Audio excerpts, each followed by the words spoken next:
Hey guys, Wade here with Texas Duck Dogs.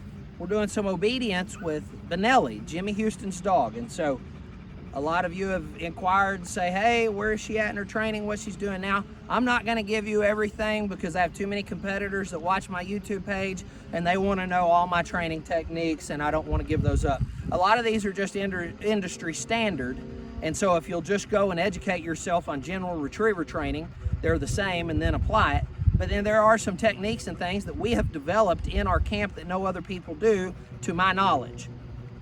And one thing is the language that we use, and I'm not going to give up all that language today, but today what we're doing is collar conditioning, and that's an industry standard term, collar conditioning. But here's what most people miss. The conditioning is a twofold conditioning. It's conditioning the dog to receiving collar pressure, physical touch, okay?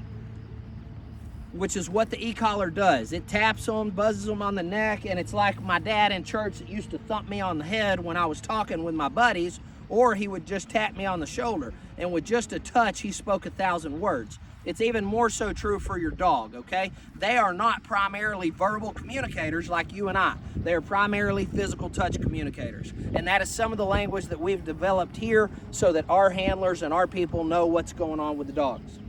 So there's two folds of collar conditioning. You're conditioning the dog to receive collar pressure with your e-collar. The other thing that you're conditioning is the dog's response. So they have to receive it and then respond to it. Those things are kind of intermingled in the middle, but really I want the dog to understand receiving the collar pressure and creating the desired response that I want. And that's where the trainer comes involved. The collar doesn't do the training. The human trainer owner does the training of the dog. And so it's very important that you know that you are trying to teach the dog the proper response to the pressure. So they're conditioned to receiving the pressure and you're conditioning the response there to the pressure. So they're almost the same, they're almost parallel lines, but they dissect and there's a little bit of difference there. Here, good, sit, good girl.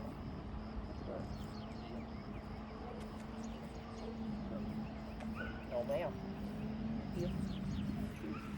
Sit. Good. So just in that, I want you to know that the e-collar should only be used to reinforce commands that the dog has already been taught on leash. Okay, and so we're using a prong collar and we're giving the dog leash corrections. Heel. And teaching the dog to walk in heel and what the proper heel is. Sit. Good.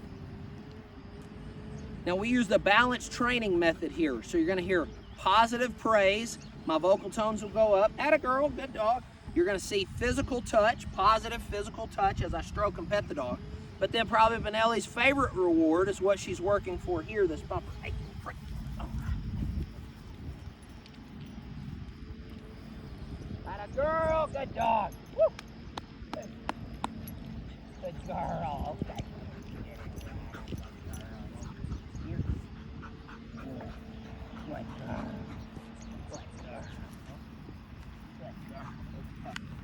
Sit. Good. Good girl.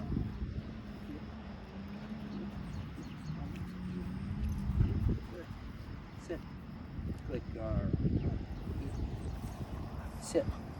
So early on in her training, when I was doing drive building and developing her desire to retrieve, we would do the drive building sessions with no formal obedience commands, no obedience expectations. Once I got her drive and desire up in a high level where she was really eager to retrieve anything, she was eager to retrieve in the water, any bumpers or birds that I was throwing, then we started doing obedience separately. So we do drive building, drive, that's the most important thing you can do. Once that's going good, then you start doing a drive building session over here at one part of the day, one part of the house, in the backyard, something. And then in the other part of the house at a different time of day, you start to introduce the formal obedience commands. I like to keep the two separated until the dog is grasping both and doing well at both, which is the stage now that Benelli's at, and we start to layer them in and feather them in together. We'll come out and maybe throw a fun bumper or two, and then we'll grab the leash and we'll start doing some on-leash obedience and work. And then in the middle of the session, let's say we're 8-9 minutes into the training session, I'll pull the bumper out and throw it again. I like to do that if the dog gives me a really good effort with some command so that I'm rewarding good effort, or if I see her attitude starting to go down. Hey, we're gonna take a break, throw a couple of fun bumpers. I'm gonna engage my inner cheerleader. I'm gonna move faster and use my uptones and try to bring the dog up. And there's a real balance in the training. And you're balancing correction and discipline with play and reward and praise. And a good trainer can read the dog and know in the moment what the dog needs. Your challenge as an owner handler, as you're trying to train your own dog, is to be able to read your dog and know, is it going well or not? Is the dog focusing? Does the dog have a bad attitude, or do they need to be brought up?